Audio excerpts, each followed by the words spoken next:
I-share ko lang yung gustong-gusto kong ulamin kapag may pritong isda. Simple lang, healthy pa. Unahin nating magprito ng isda.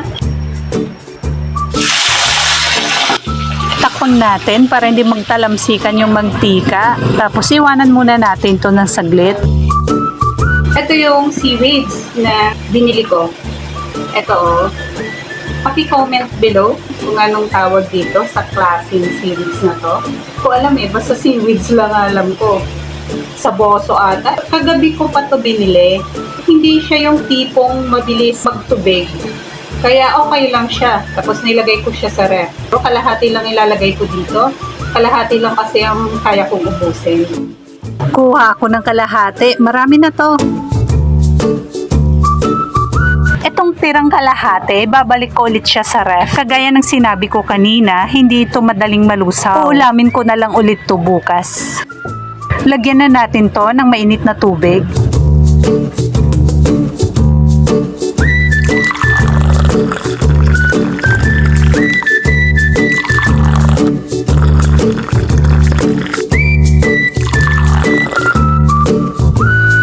Hayaan muna natin siya ng 5 minuto. Yan, okay na yung 5 minuto. Tanggalin na natin yung mainit na tubig. Transfer ko na lang siya. Kasi mainit.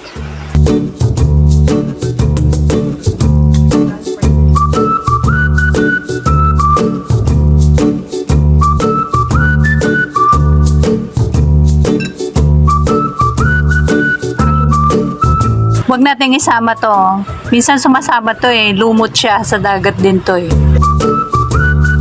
Tanggalin lang natin yan.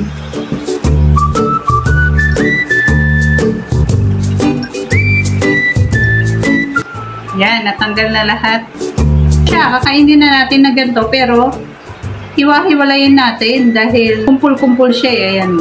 Yan, hindi naman pwedeng isubo mo to na buo. Yan siya guys, kumpul. Lang natin. Ganun lang natin, Yan. Tapos, lipat natin sa...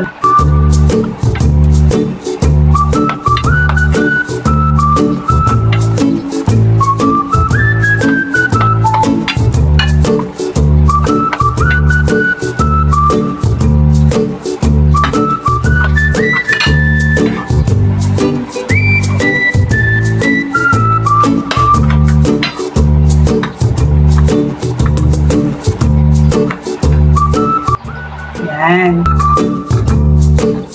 Okay na to, lalagyan lang ng Isang perasong kamatis lang. Kuhain natin.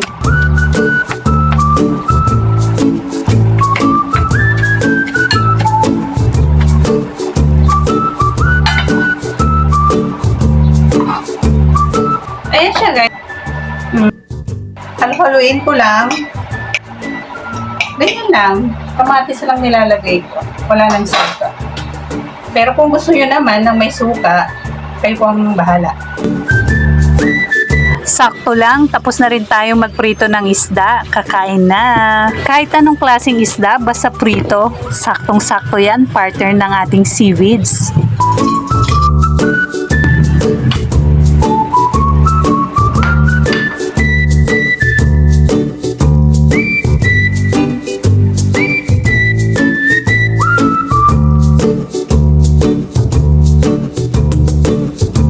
Sa isda.